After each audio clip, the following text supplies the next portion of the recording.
예, 오늘의 시황 브리핑 시작하겠습니다. 환율 1460원 넘어갔죠. 정치 불안정이 겹치면서 주식시장, 외환시장 좀 불안한 그런 모습을 보였고, 몇몇 대형주들의 어떤 개별적인 어떤 악재성 재료, 이것도 지수를 끌어내리는데 일부 역할을 했습니다.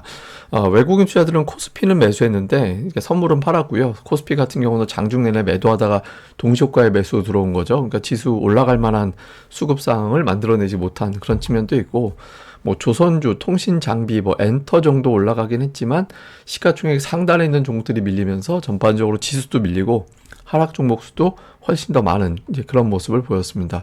우선 기본적으로 오늘 아시아 증시는 괜찮았어요. 그러니까 우리만 좀 하락한 그런 측면이 있거든요. 뭐 예를 들면 일본 중앙은행 총재가 향후에 금리 인상할 거다 이런 메시지를 정확하게 주지 않았거든요. 그래서 1월에 금리 안 올릴지도 몰라 뭐 이런 분위기 만들어진 것도 있고 해서 또 지난 어떤 그 휴일 전에 미증시가 강했잖아요. 그러니까 그런 것들 때문에 아시아 증시는 전반적으로 괜찮았는데 그러니까 우리 증시만 하락했죠. 그래서 해외 쪽 요인보다 주로 우리 내부적인 문제 때문에 시장이 약했다 이렇게 볼 수 있는 건데 우선 외환 시장 자체가 굉장히 불안정한 그런 모습을 보였습니다. 근데 이게 외환 시장이 불안정해지면 왜 시장이 안 좋아지는 거냐? 뭐 한번 설명드린 적이 있는데 예를 들어서 1달러의 환율 1,000원, 한 주당 10,000원. 그러면 이제 외국인들 입장에서는 10달러 주고 저 주식을 살 수 있는 게 되잖아요. 근데 만약에 환율이 2,000원으로 올라버리면 그럼 한 주당 주가는 5달러가 돼버리죠. 환율이 올라가 버리면 우리나라 원화로는 똑같은데 달러로는 5달러가 돼버리잖아요. 반면에 환율이 빠져서 500원이 돼버리면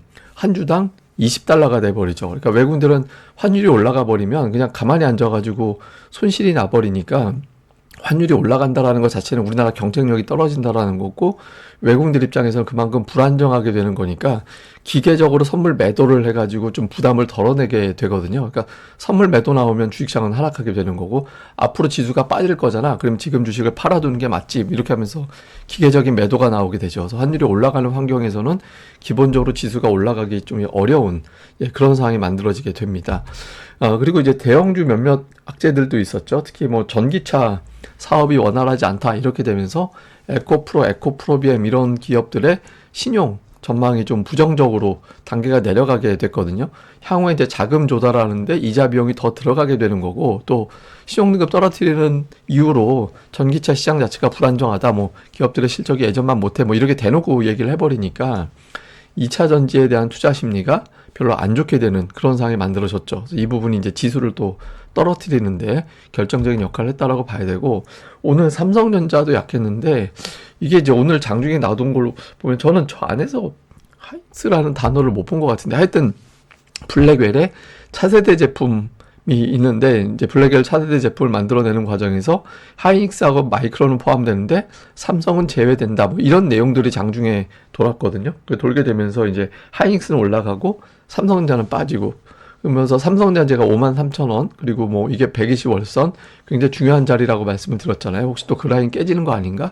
이런 걱정이 되죠. 오늘 지수 하락하는데 삼성전자하고 LG에너지 솔루션 두 종목이 끌어내린 코스피 지수가 오늘 코스피 지수 하락폭하고 거의 비슷했거든요. 그래서 오늘 두 종목이 시장에 좀 영향을 주는 그런 상황을 만들어냈습니다. 그리고 이제 반면에 이제 올라갔던 거는 조선업종인데 인도하고 미국에서 우리나라 조선에 상당한 관심을 들이고 있다라는 보도가 나왔잖아요. 뭐 인도에서는 조선업 협력을 타진하기 위해서 우리나라 빅3 조선사를 방문한다더라. 그다음에 미국에서는 그 상법 배를 갖다가 많이 생산하기 위해서 우리나라에 도움을 요청한다고 한다더라. 뭐 이런 것도 있고 또 이제 미국에서 배를 갖다가 이제 그 많이 만들어내는 과정에서 그 아무래도 우리나라 쪽에 많이 의뢰를 할 수밖에 없는 환경이잖아요. 이런 것들도 있고 그다음에 이제 또 유럽을 압박하는 과정에서 뭐 LNG 미국의 에너지 많이 사 이렇게 또 이야기를 하고 있는데 그렇게 되기 위해서는 또 어차피 또 LNG선 우리나라에서 만드니까 이래저래 좀 조선주가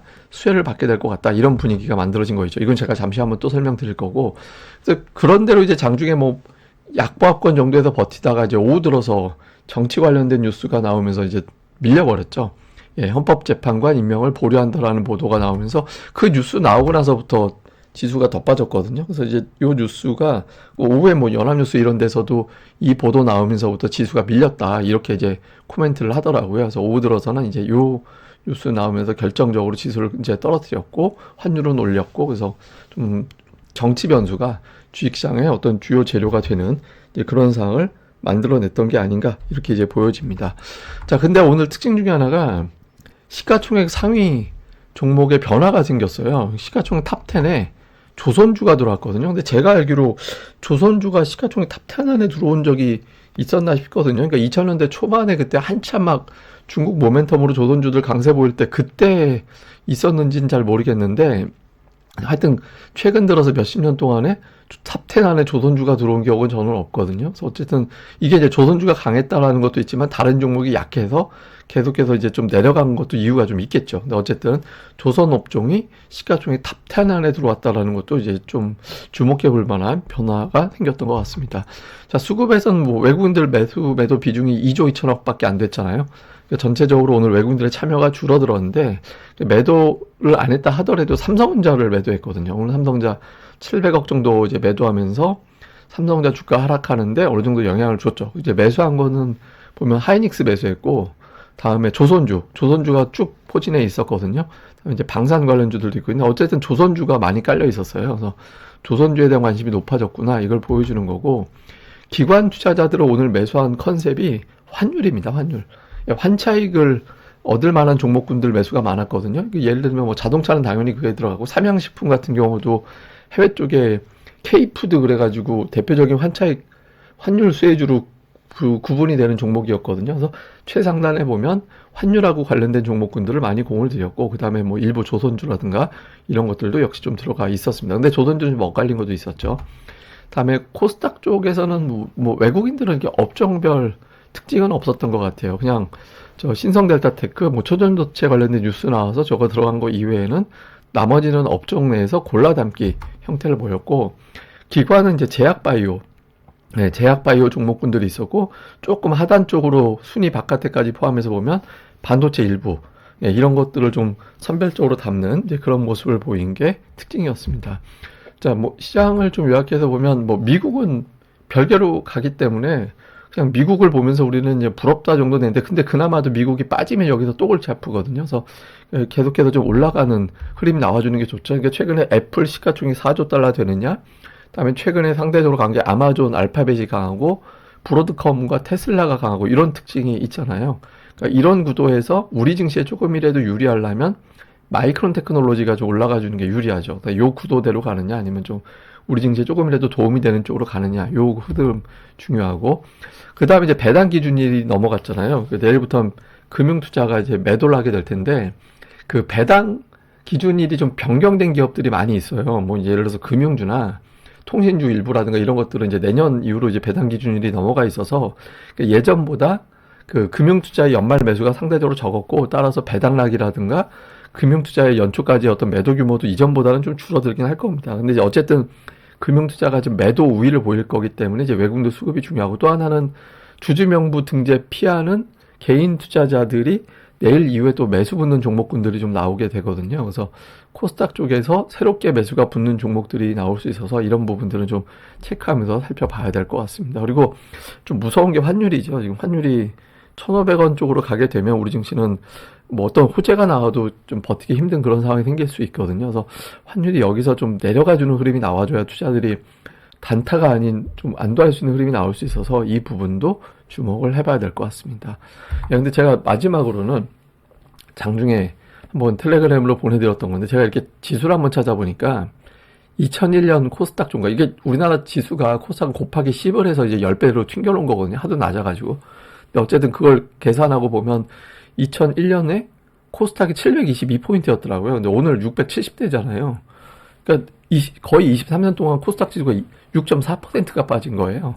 근데 이 기간 동안에 나스닥은 927%, 거의 10배 가까이 지수가 올라갔거든요. 이게 코스닥이 나쁜 기업만 상장돼서 모여진 건 아닌데 쓸데없는 기업들 자꾸 부풀려서 상장시킨 것도 있고 또 상장하면 안 되는 기업들이 자꾸 있고 하다 보니까 돼 있는 데다가 또 투자자들이 우리나라 주식에 대한 매력이 없어서 지금 가상자산에만 100조 원, 미국 주식에만 150조 원을 갖고 있다라고 하잖아요. 그러니까 투자 의지가 없는 게 아니라 우리나라 주식시장에 대한 의지가 약해진 거라고 볼 수밖에 없거든요. 그래서 좀 투자자들이 싫어하는 거, 좀 불확실한 거 이거 좀 제거를 해주면 싸다라는 강점도 있으니까 좀 자금이 들어올 텐데 참 쉽지 않은 것 같습니다. 근데 이제 연초에 좀 이런 것들이 좀 불확실성이 제거돼서 시장이 좀 활기차게 움직였으면 좋겠습니다.